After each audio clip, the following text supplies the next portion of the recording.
Difficult. Difficult. Difficult. Difficult. Difficult. Difficult. Women. Oh God, my ovaries are hurting. Oh no.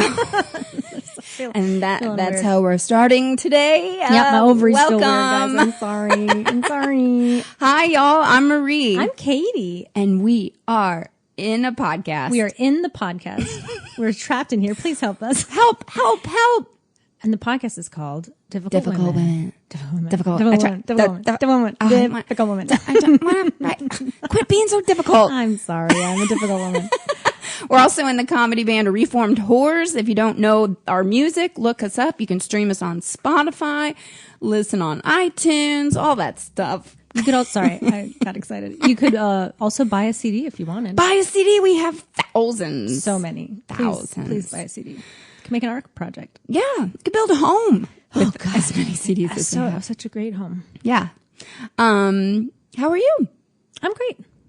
I'm excited about this podcast today that we're doing because we have our very first guest. Oh my God. It's going to be great. I can't believe we made it happen. I mean, I'm so tired of talking just to you. I know. We had to get somebody else. I do think it's amazing that we've been a band now together for 9 years and we still like talking to each other. We have that experience all the time being at restaurants like across the country where we're like to each other.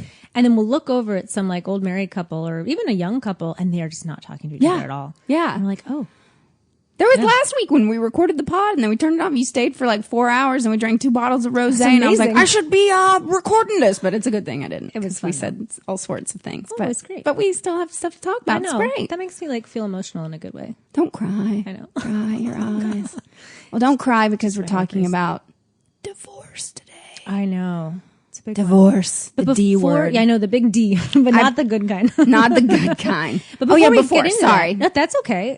We are talking about divorce. Jumped the gun. So we'll just give them a little teaser, a little taste test for the beginning. But before we get to that, we have been getting emails. I'm so excited. It's so exciting. Oh Thank you all so much for sending us emails and especially questions for Katy. Yeah, we have a question for Katy, and I'm going to read it right now. It says, "Hi, whores. I'm a longtime fan and love the podcast so far." So far, she says, because maybe she's not. I mean, it could go downhill any minute. Could turn it. Yeah, maybe.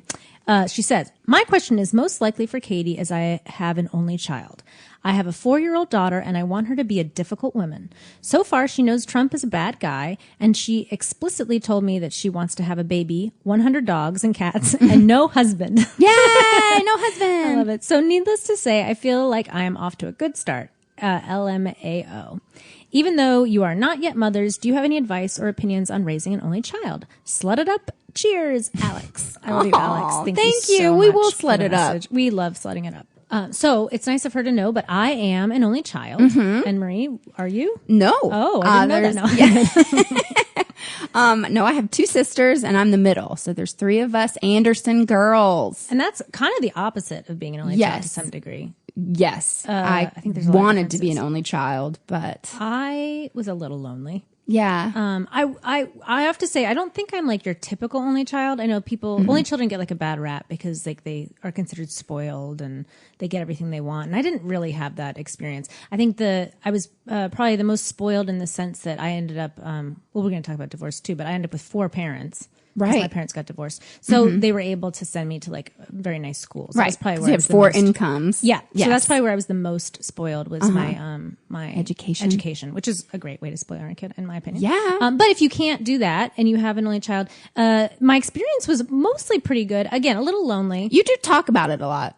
Yeah, I mean, it was because it was traumatizing, or no, it wasn't traumatizing, but it definitely formed who I am. I spent a lot of time alone, and by being alone, you come up with a lot of like creative things. Yes, and I definitely have a very wild inner life, which I think is a good thing. So if you have an only child, I think one thing I would encourage is well, make sure they have some friends. So real. Don't keep them in the closet. Yep. But also like know feed that they them. probably are having a pretty vivid inner life because they're spending a lot of time on Right. their own. And that's great. I think Yeah. that like being able to be by yourself is a really important quality in any person. Mm-hmm. And I think that only children have an advantage with that one. I was also very shy though. Mm. So it was hard for me to kind of put myself out there. It took me a long time to like work on that. So your daughter might be very extroverted naturally, and that's would be great. But if she's not, try to encourage her to make friends. She doesn't have to have a lot of friends. You can just have a couple close friends. She also sounds like a little badass in the making. No husband, 100 cats and dogs. I mean, That's dream. what I want. That's my dream. And I throw in a horse and I'm there. And a couple kids, great. Yeah. Doing it. Well, if somebody's listening and they have 3 young girls, I'm sorry. Well, I think that one of the differences that we had, and maybe for better or worse, one of the things that I experienced was my parents kind of treated me like a little adult. Yeah. Because there was no we other did kids not get around. that at Right. all. So like you and I have talked about how like at Christmas time, I was the only child at Right. Christmas a lot of times. So that's a different experience than like a bunch of girls like opening their presents and being kids Right. and having the kids table and all that. And like with my cousins, sometimes that would happen, but there'd be plenty Yeah. of going Well, our out Christmas, times I mean, yeah, we where I just was were, alone. my parents were very social, especially with the church. And so we had the Westlakes, we had the Harrises, we had the Wheelers. And so not only did I have my sisters, but we had like these young, family friends that always were over, and we belonged to, a pool club. And so we were around kids like that. And my parents did, so my parents are still married. They've been married for 43 years. They got married they got engaged 3 months after knowing each other, and then 6 months after knowing each other, they were married. And they've been married 43 years. That's amazing. And they have 3 of us great girls. We're all very different.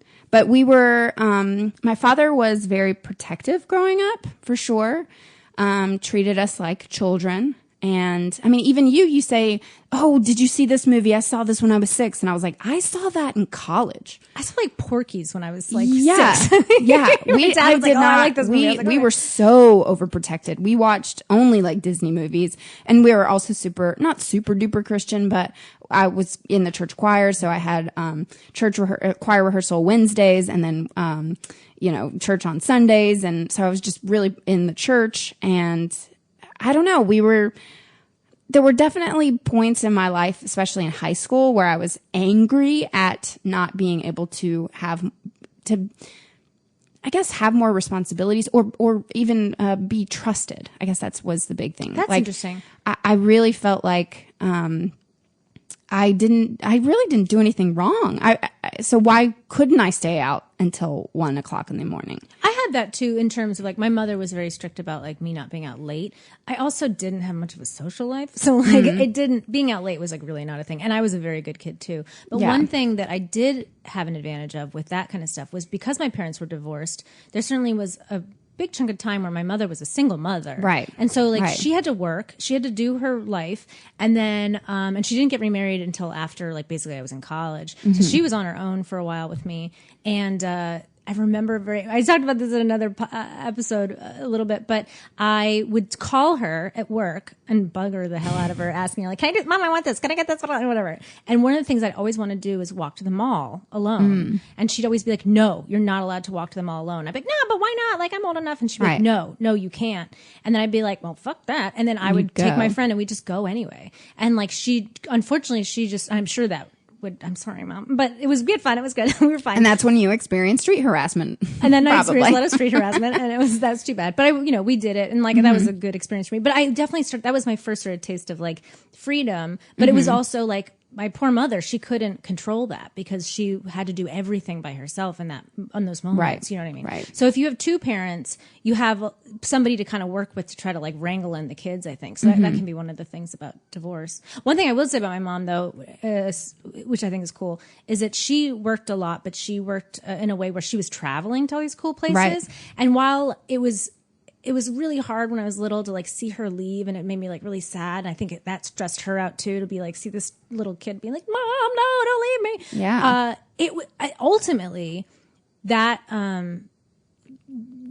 seeing her work hard and do well in her job and go do these adventures that were really cool certainly left an imprint on me that was really positive. Just this like strong, independent woman. And it also like, I never had the sense of, Because actually both my parents left home and like moved somewhere else and like raised me in a different town than they had grown up. So I'd always had a sense that like I'm never going to like live in my hometown. So that was kind of cool. Like this sort of sense of like your freedom or whatever. If that makes any sense. Yeah. Well, my parents, my mom's from Detroit. My dad's from Brooklyn. They met in Florida and moved. I was born in Florida.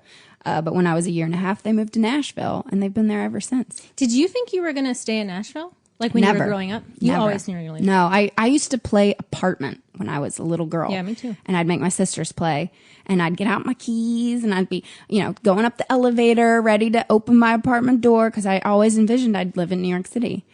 And I went to school. I went to App State in Boone, North Carolina for college, which was like the opposite of New York City.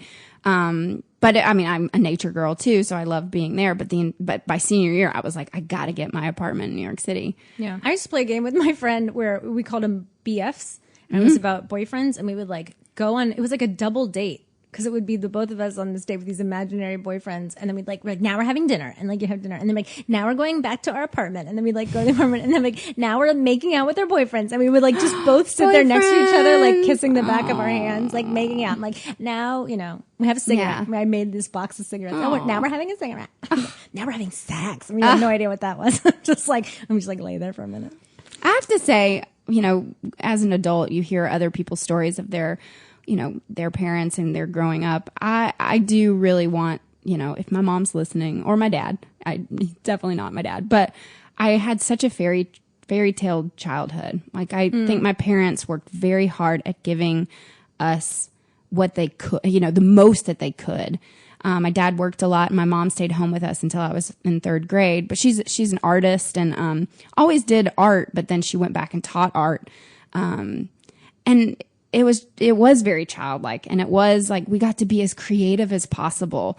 And because my mom was an artist, we did so many arts and crafts, and I'd have friends over, and my mom would do like craft hour, and we'd play with clay, and it was just awesome. And so my parents knew that they wanted to have children, and they gave us the best childhood that they could. Yeah, that's really beautiful. Yeah, I will say, in defense of divorce. Yeah. That like in my case, my parents, they didn't really want to have kids. I was a little bit of an accident. And they were married for like 11 years, and then they had me, and they stayed together, for another like 10 years. But like, they weren't really well matched. That was sort of from the beginning. And I think my mother felt a lot of pressure to get married. And I think that there was certainly like, they loved each other. It wasn't that, but like there was certainly, I don't know, like they weren't really well matched at the end of the day. My mother sort of boils it down to like, she liked to go out and do stuff and he didn't. And he was very introverted, and that really put a lot of tension on the relationship. And at the end of the day, they were fighting so much that was really detrimental to me. And I remember this sort of, especially like, as an only child, I'm sure. Sure, I had anybody to talk to. No, absolutely. Yeah. And I think at the end of the day, the relief that I felt when they finally like separated, it gave me room to actually like have a life, you know what I mean? Because otherwise I was so consumed with the fighting, and it's terrifying and it's upsetting and all that. Right. So in their case, for sure, I'm just so, and even at the time, they got divorced, they got separated when I was about 10, and they finally finalized their divorce when I was 14. But I just feel so lucky that happened. And if they had tried to like stick it out or something, there's no way that would have been the better option. So I think that's the other thing that's really important, is a divorce doesn't have to be a bad thing by any means. Yeah. And I was really lucky that my parents had quite a civil divorce, and they're still friendly, and they like talk to each other occasionally on the phone and message each other from time to time. So that's really nice. Great. And that definitely helped, I think, for both of them, and like raising me, but also just like making it a better environment for me to be kind of around. Yeah. They also were together for a long time, so they had a lot of time to kind of like realize that this wasn't working. Yeah. You know what I mean? It wasn't like they weren't married for 2 minutes and then one of them cheated or something. It was like more just like this wasn't working. Well, I think growing up, because I had such a fairy tale childhood or whatever, divorce really, I had friends whose parents got divorced growing up, and I struggled with what that meant as a child. But now that I'm older, I think when I was younger and, super into God and stuff, I thought divorce was like the worst thing imaginable, because that's what I was taught in church. But everybody in my family was divorced. right. So Well, it my just mother was wasn't- divorced before she met my father. So it's not, I mean, I think that it's just like till death do us part sort of thing is like what you, I mean, again, it's like, you know, that fairy tale ending that you're supposed to have and stay with each other forever. But, I think, you know, in my early 20s, when you start getting disappointed with your boyfriends, with like them cheating or just the relationship not being perfect, like, and not living up to the rom-coms, Right. you're like, of course people get divorced because the opposite of that is staying with them forever. and having And things for just be why? miserable. Yeah. Why? Yeah. I think that, you know, I just helped my best friend get through a divorce. They were together for 13 years. They got married. They were high school sweethearts. They got married after college.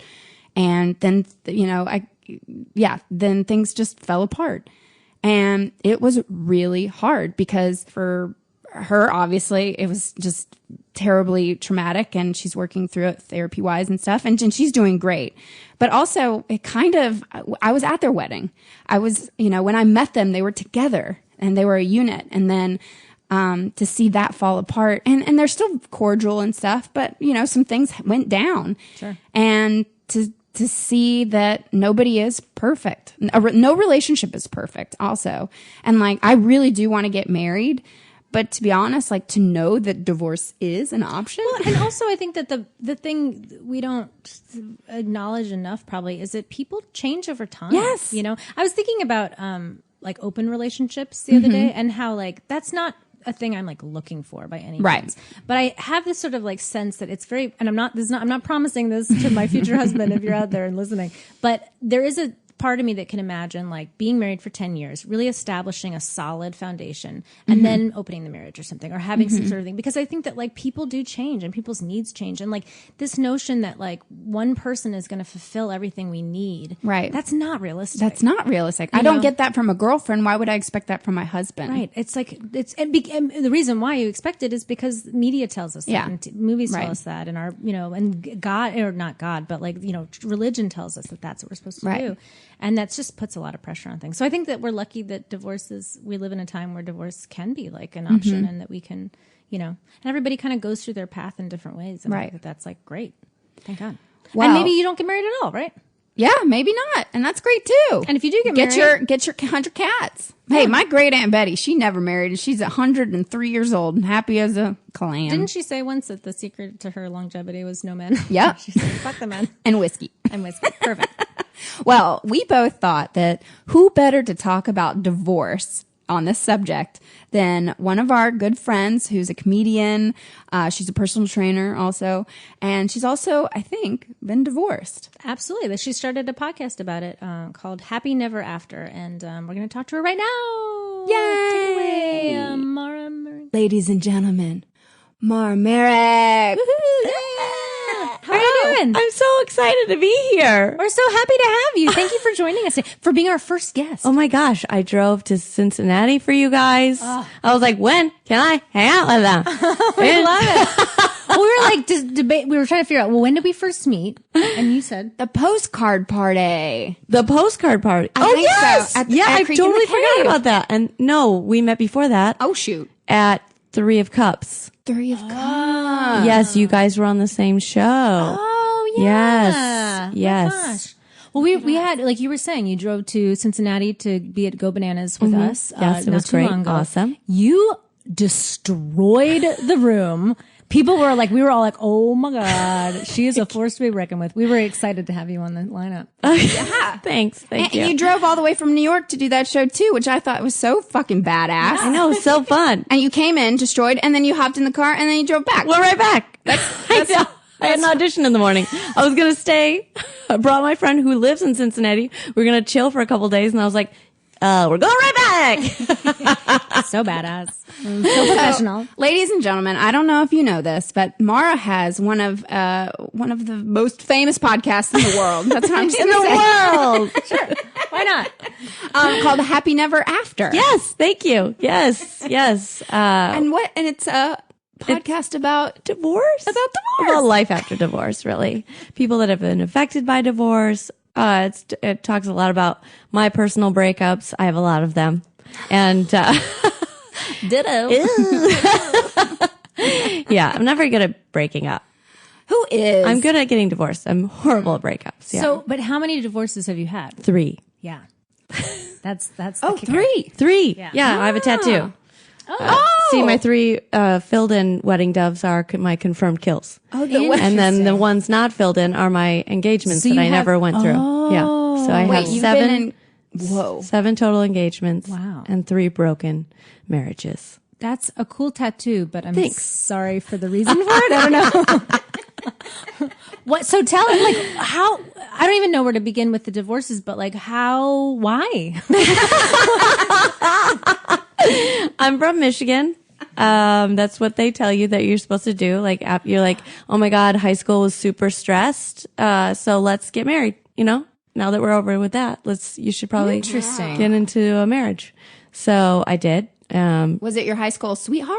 No, Okay. I never, no. I went out with Danny Packer.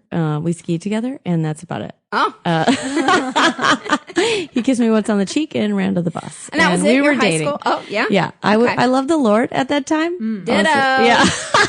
I was saving myself so I hard. was. Yeah, me too. I did save myself for my first husband. Yeah. Well, we fucked way before we got married, but But you still waited for him. So yes. now we have to get married. Yes. And stuff. Perfect. So how long did you date before you got married? months. Oh, months. Yeah. Like 3 or like? Yeah, not very many. He was in the process of getting a divorce himself. And then it was like he got a letter on Friday. And then Monday we figured out the next weekend we had a long weekend. So we just went to Vegas and got married. Oh. I know. Yes. How did you meet him? Romance. He was my boss. Oh. He was my first boss after college. Yeah. Wow. Yeah. So months in, you got married. Mm-hmm. Wow. Yeah. Okay. How long did that last? I don't know. Because Blacked out the whole time. I actually just texted him recently. I was like, hey, were we married 2.5 years? Question mark. Or 1.5 question mark. And then his new wife texts back. Cause we have been friendly because we accidentally were married again. Because Who are you? I know. I'm so glad that we got her for our first guest. Fascinating. so San Diego went from print to digital. And when they changed over all the records, they made us married again. That is a nightmare. We only found out because he was going to get married again, and it said that we were married. Oh my God. Yeah. So we had to petition to get unmarried again. Right. Yes. But it was like he texted me and he goes, hey, we're married. And he had just had his first grandson. And I was like, I'm a grandmother. You know? Oh my God. Fucking hot grandma. Yeah, he's 19 years older than I am. Oh, that he still makes is. sense. He's not dead. Oh yeah. Yeah.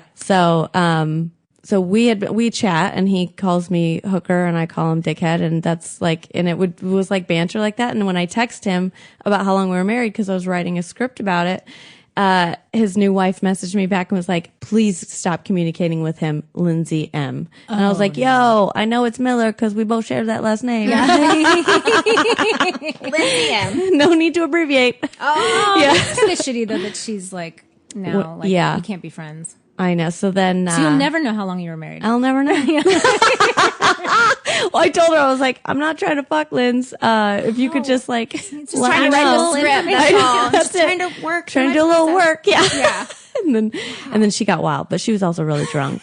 And then I got mean because she sent me a picture of them. She was like, we're out to dinner and sent me a picture of them. You're like, bitch, I've been married 2 more times since then. I don't give a fuck.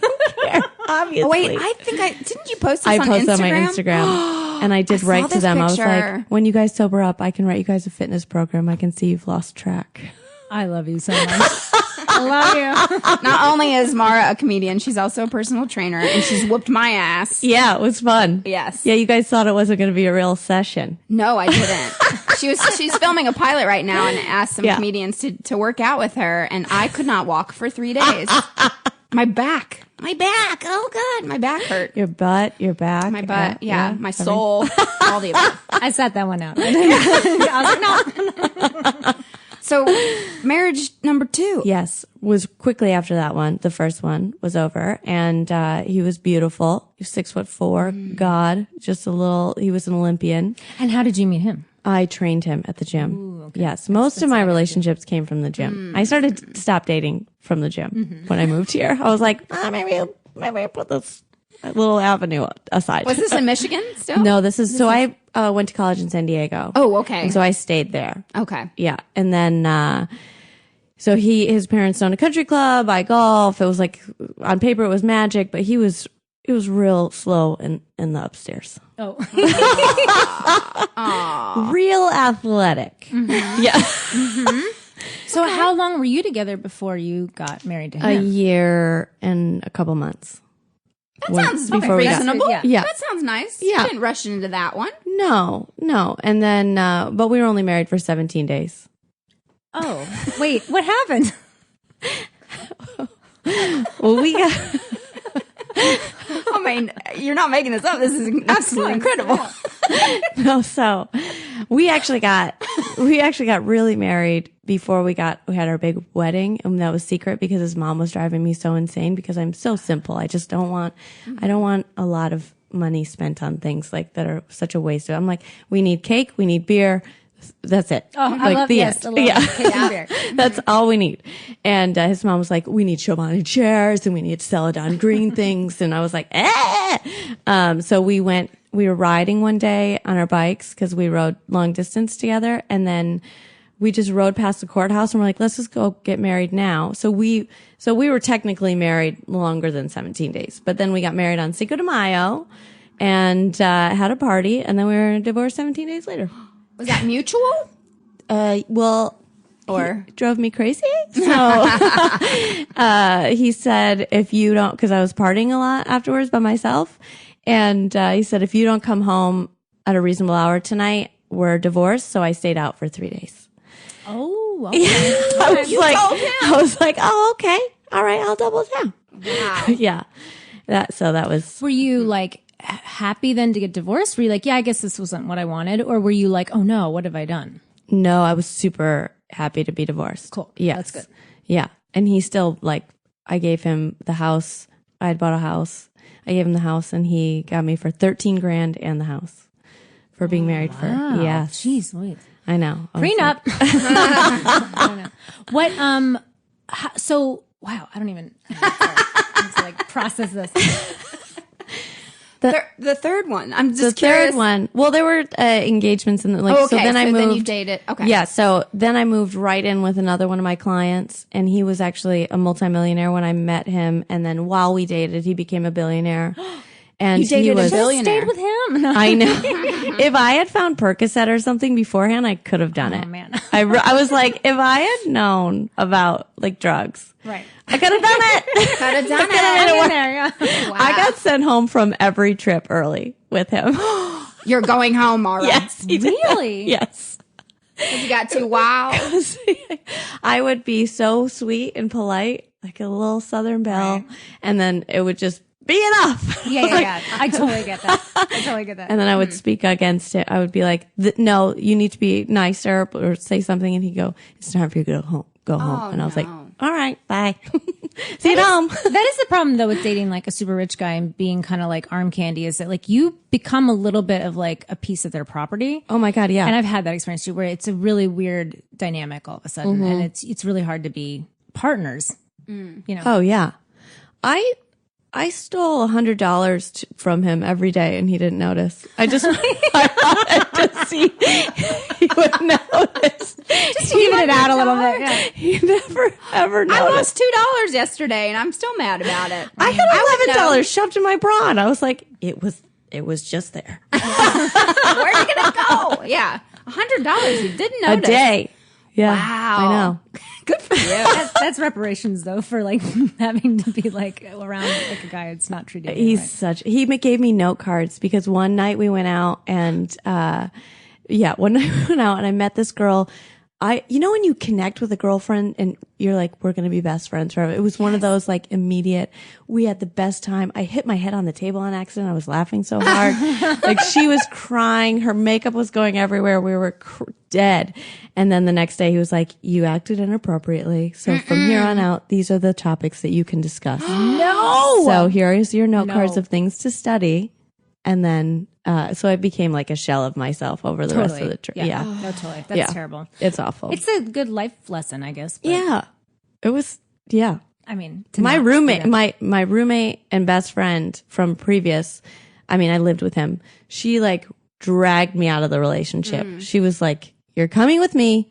The end. Yeah, it was crazy. So you think you might have stayed a little bit If she longer? hadn't saved Yeah. me, yeah, because he was doing a lot of coke, and so he'd be like, "I need you, I need you, I need you" every time, and I would always go back to him because I'm horrible at breakups and I'm really good at forgiving people, and so I went there and I was like, "Oh, he asked me to come again.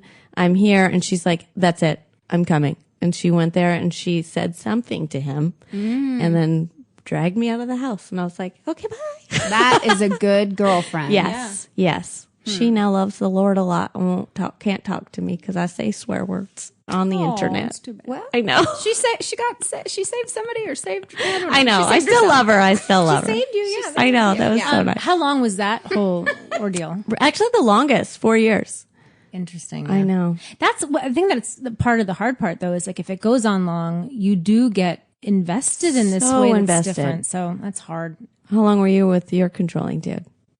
Oh, there's been so many. I don't know over the course of everything. I guess. I mean, mine have been. I haven't been in like super long. My longest term relationship was actually with a really great person, but there's been people over the years, maybe like 2 years, 1 year, 2 years over, each person.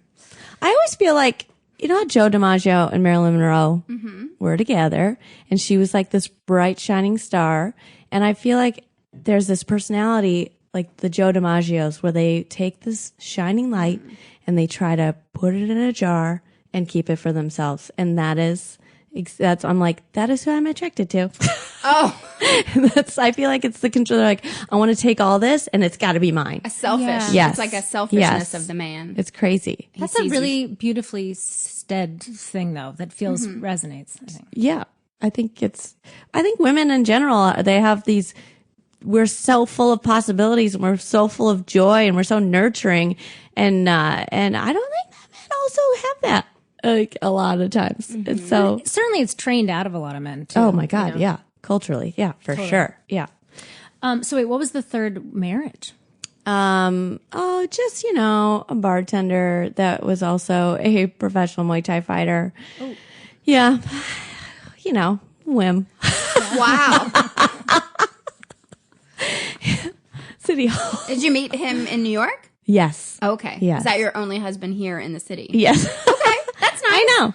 It's my So only one here. You're telling us that there is somebody in New York, because I'm kind of like I'm done dating in New York City. I've dated so much. I don't think that he's here anymore. And Okay. I have a lot of single badass women friends who also have trouble dating in New York. So you're kind of giving us faith. You did find someone. You can get married here. Yeah. In New York. I just you feel like can. dating here is such a fucking shit show. But then we moved into an apartment together, and then I realized he was kind of an alcoholic, and then like our stuff wasn't set up yet, and my TV was in the corner, and he got up from bed and went over and peed on the TV, and I was like, I think alcoholic. Do you know, I dated a guy who one time, after drinking too much, got up and peed on his radio. What? Yeah, and he just like thought he was in the bathroom or whatever. And then I'm like, no, and he just won. I mean, yeah, that's a problem. I might have done that once or twice. I mean, I was talking about Marie, but I didn't want to. hey, you go to sleep, you wake up, you think you're peeing. I don't know. I've thought that I had a dream one time I was hanging on the inside of a toilet, and I was like, I'm here. Yeah. I'll pee. And then I woke up, and I was like, I'm peeing. Gets you every time. It really does. Oh my god, that's so good. I love the idea that sometimes I have these dreams where I feel like I've gone to the bathroom, but I like still have to pee. But I love that you had one where you were hanging from the inside of the toilet. Well, so pardon me, but I feel like I'm hearing the same type of thing with these men, is that there's some drugs and alcohol issues. Yeah. But you don't do. Oh my God. You don't drink Oh yeah, I that do. much. Oh, you do? No, not that much anymore. When you were training me, you said you only had one glass of wine a week. I really do. You lied. And I'm a lightweight. I do drink, but I don't drink because I'm so busy. I don't drink during the week because I can't wake up the next day. So I try not to, just for like survival purposes. Which is a great idea. Yeah. And I used to dabble in ecstasy a lot. And by dabble, I mean, I do it a lot. Yeah. And after every big breakup, I would go through like a little 3-month phase where I'm like, let's drink everything. Yeah. Where's all the vodka? I can consume it. Yeah. Yeah. But yeah, I think I'm over that phase. That's good. I'm like, I got shit to do, you know? Yeah. Totally. And you do. You're like killing it. So Oh, thank you. good. You guys are too. Thanks. It's all the ecstasy. But do you think like, well, I have so many questions, but here's one. How do you feel about marriage? Like, is that a thing you like want to do again? Or do you still believe in marriage? Do you not? Like, how has this changed your perception of what marriage is?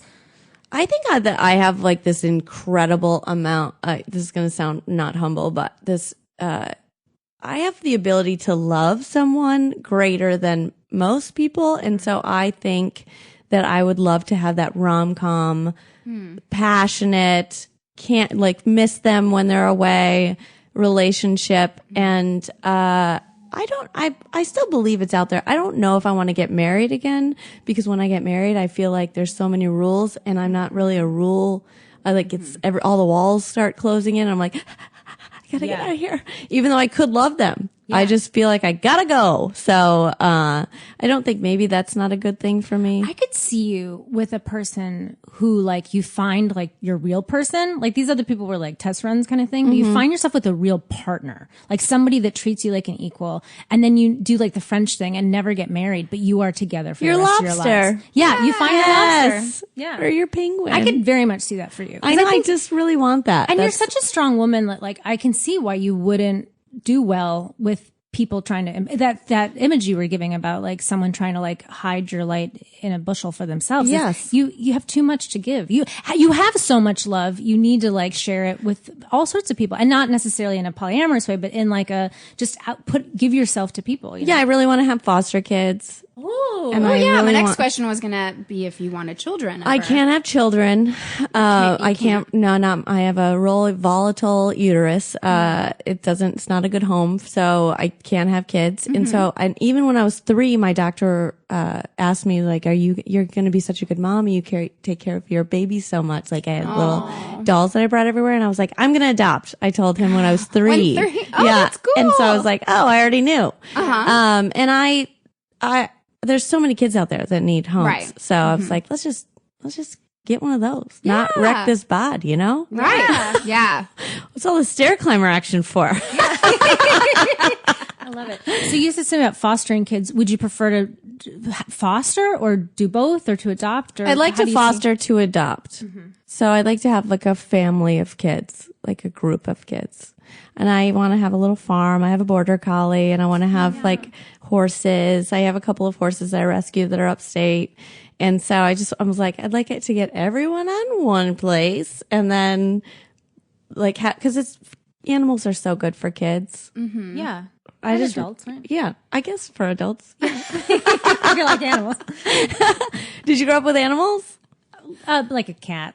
A cat? Not really. I had a dog that attacked people and we had to put her down. Oh my God! So animals are great for kids. It was very traumatic. My mom grew up on a farm, so there was like some farm action there when we go back to visit with horses. And I do think that it's like a really fun thing for kids. It is. And also I actually went to a farm camp once when I was a kid and like worked on a farm for a while. That's a whole weird story. But it does teach kids how to, what a fun childhood. It was a weird experience. But I learned how to milk goats at the age of 10. It was like this, but it teaches you how to like have responsibilities. Yes. And that's like a really cool thing about animals with kids, I think. And it teaches about nurturing and how exchanging love. My real jam though is horses. I love horses. I grew up with horses because both of my neighbors had horses. And so we could feed the horses and ride them occasionally. And then Katy you rode? Well, I rode too. a little bit. I loved that, but it was very expensive to like ride for real so at home, so I expensive. didn't do it really that much. But did you grow up with animals? I grew up with just dogs. I had a dog named Heidi, found her on the side of the road. I would actually steal other people's dogs that I thought were mistreating them. Oh, really? You're not good enough. So I was like, I just found it, Mom and Dad. And so we had a whole bunch of dogs that were like strays, basically. Oh, you do have a lot of love to give. Like if they were left outside and it was pouring rain, I would take it. I was like, nope, you don't get to keep this because you don't know how to treat it right. Yeah. That's a responsible kid there, though. Who like sees the irresponsibility of others. I like that. Are your parents divorced? No. They're still aren't. together. No, my mom's a whack job. They don't live in the same floor of the house either. That's amazing. Yeah. That's my dream. I do really, really, really want to get married, but I want my own bedroom. And I want to have like sex night and like I want to have a dungeon and all that sort of stuff. But then also like Wednesdays, Saturdays, I sleep in my own room. I curl up watching Outlander, a little Sex and the City. and we do our own things, but there's still love for each other. And I don't know, just the thought of sleeping next to a person the rest of my life, that's what gets me. 'Cause I love sleeping by myself. I really like sleeping with my boyfriend until about 2:30 in the morning. Yes. And then I'm like, okay, I'm going to go home. Oh. And I always say, I'm going to go home and check on my dog. And Yeah. I was going to say the snoring. no, I'm dating all these snorers and it's like, baby. That's a problem. My first husband had sleep apnea, and the machine made me fall asleep so great. Yeah. You need a guy with sleep apnea, so I hooked to a machine. I love white noise. I love white I have noise. a baby machine in that's what I sleep with. Oh my gosh. It's a baby thing. You just need a guy with a horrible esophagus. Yeah, perfect. Just put that on your like Tinder profile. That makes me think though, like the closest I've ever been to being married was I lived with a boyfriend for like 3 years, and overall it was a very positive experience, and I really enjoyed having that person there. I do miss that a lot. But I remember the very first day we had moved in together, and we were like in bed, and I just silently sobbed to myself. And because I didn't know, it's like, maybe this is it. Maybe this is like the person I'm with the other. And I wasn't sobbing because I didn't want to be with him. I was sobbing because I've like felt like I was losing my independence. And that really scared the living shit out of me. And even it came down to something so stupid. It was living in an apartment prior to that with my best friend, and we were like getting along great and whatever. And I was going to miss her anyway, but I had painted my room this like beautiful, like egg, robin's egg blue color. And I loved the color. That's my room is color. Oh, it's such a beautiful color for a bedroom. It is. And then we moved into this apartment. We weren't allowed to paint the walls, and the walls in that room were this like puke. Remember like the Game of Life, and there was that one puke colored like car. Yes. It was like that horrible color, and we couldn't change it. And I just remember thinking like, I can't, like this makes me feel like I'm gonna die. Just like. And your bathroom was brown too. Remember that dark brown. Who paints it? Poop brown. And then says no one, you can't And then they say change it. Yeah. It was awful. They should have done at least like that cream color. I know, just something neutral. I don't know. They thought this is what happens when you let men paint apartments. So the owner was like, I think it looks great. And I'm like, it doesn't. It really This was on sale. This paint was on sale, and that's the colors we went to. Clearly on sale. Yeah. Well, my big thing that I've been trying to live by since I've been single for the last 4 years, and I've been dating a ton, and I've had some, I wouldn't call them boyfriends, but relationships in the last 4 years. But I've really had to do a lot of work on myself of just trying to love myself after my last relationship, because my partner kind of talked down to me and made me feel very small. What's his address? Yeah. I think he lives in your neighborhood. No, he's a wonderful person. He was just really threatened by my success. And he actually told me that I was embarrassing myself being in the band Reformed Whores with Katy. What? And, yeah. And when we would tour, like we toured with Les Claypool, and I remember him telling me, that doesn't make any sense. Like, why would you go on tour with him? Like that, but it's like, instead of that was like that was our first big break of going on tour with this man. And we toured with him for a year and a half in front of thousands of fans, making new fans. And my own boyfriend couldn't support me on that. So, but I was like buying into it a little bit, but it took me a lot of time to like get out of that relationship, and then a lot of work on rebuilding my self-esteem. And now I feel like I'm doing great. Yeah. But, I don't want to have a boyfriend unless he makes my life better, because a lot of men in my life in the past have made my life worse and more dramatic. And I think in my 20s, I liked the drama, but now in my 30s, I'm like, I love my life. I have the best girlfriends and guy friends. Like I just really, really love my life. And if somebody is going to enhance that for me, then I will be with them. But if not, then I'd rather be alone. That is the struggle that I have with my current boyfriend right now, because there's always like a roller coaster, and I think I am, because we do comedy, so we get addicted to that roller coaster of hormones and the adrenaline, and he kind of does that on a micro scale with me, where he's like very grouchy and a little narcissistic, and so I get depressed when because I'm so like, and he's so grouchy, and I'm like, okay, why do we have to be like this? Like what? And I signed with an agent, and we filmed the pilot, and it was like all these tiny little victories, and I was like, can we go just have like a glass of champagne and celebrate? And he goes, I've told everyone else you're doing a good job. Do you really need me to validate you? And I was like, That's yes, yes, I do. Yeah. This is what I need. Do you see like a trait, like a common trait in all these guys, or the people that you end up with, or do you see any patterns with these people, or not? Well, I mean, my therapist always says that it's like I go for the people that I think that I deserve rather than what I actually should have. You know what? It's my perception of myself. Yes. Do you think you only deserve so much, right? But in reality, you maybe deserve more. Yes.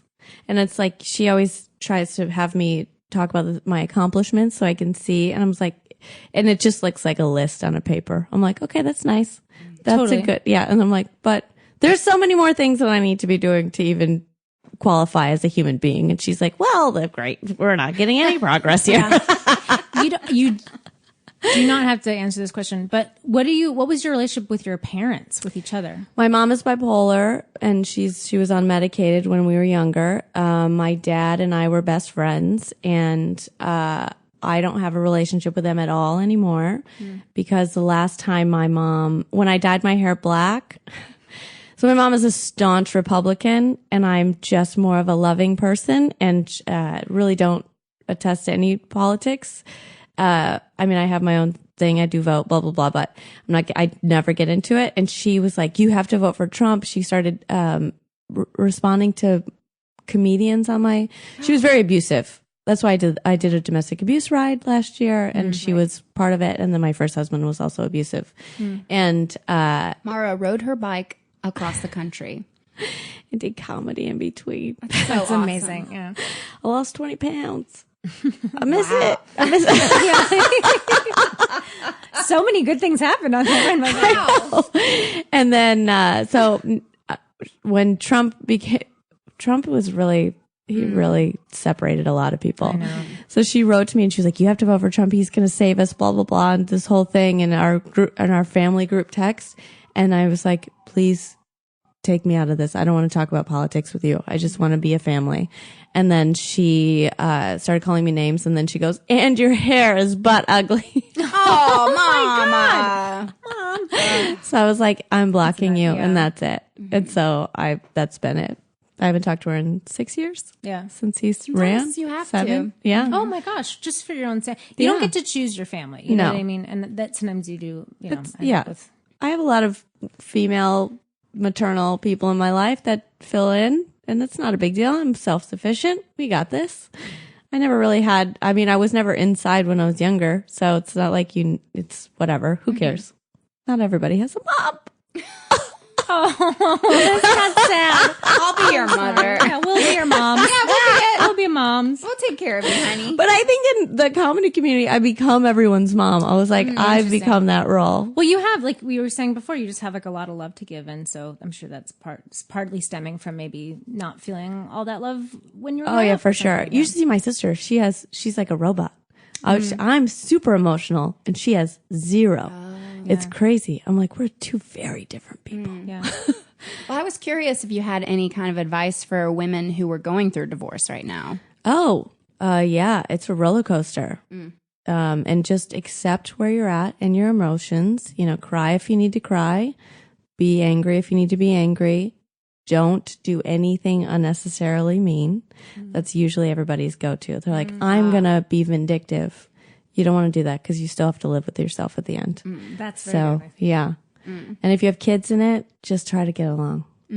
That's the biggest thing. It's the parents that get along and really try to work things out.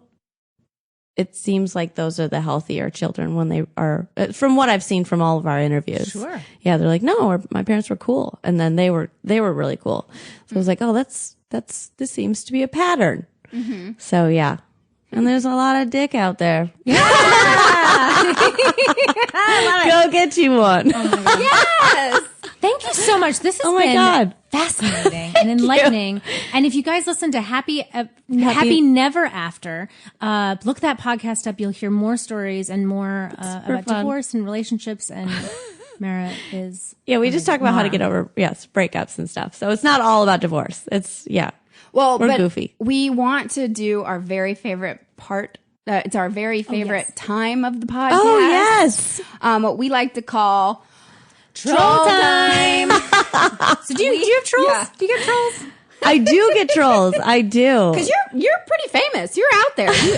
No, but seriously, your podcast, like you have millions of listeners tuning in. I do. Yeah. Which is, I mean, hopefully One of these days. somebody will listen to our. No, everybody's listening. To I'm still like 1100th on the list. I was like, what the hell? How is this possible? Gosh, that's crazy. Wow, that's get so up neat, there. though. But do you have a troll you'd like to share with us? I have a woman who, because I know A woman. a woman. Yes, I have a woman who I love it so much. This is like when I should be napping and I answer her because I get really frustrated with fitness advice that is wrong. Like people are like, all you have to do is jumping jacks. This is one I saw, jumping jacks to get rid of cellulite. I'm like, actually, no, not at all. It's a fiber that is misconnecting your adipose tissue that is making it crinkle like that. And so if you want to get rid of it, you have to either snip it. You have to surgically get it snipped, or you can kind of make it appear less crinkly by doing foam rolling, some self-myofascial release, but you can't do jumping jacks to get rid of it. Usually even when you get leaner, it ripples more. And then so she's always like, you don't know what you're talking about. So we go back and forth and she's like, you need help. I was like, yes, I do. How are you? Can you help me? Like I love it. I love her. I love that you engage with her too. Oh my God. Does she so much. come to you multiple times? Has she? Oh yeah. Oh, I see. Yeah. But she takes a long time. I miss her. You know, like she'll take a good 4 or 5 days to respond. And I'm like, where'd you go? Camacho bro. Come on. What I love about you is just how positive you can spin everything. Taking a troll and making it like, I missed her. My friend. Well, it makes me smarter too because then I start researching everything. Right. Oh, yeah. And I'm like, am I wrong? And then I read, I'm like, no, I am not. Right. So you get something good out of I it. get I something. do like that. Yeah. That way to reframe it. I do get a lot of dominatrix requests, Oh. which I don't think is trolling. I think it's just DMing.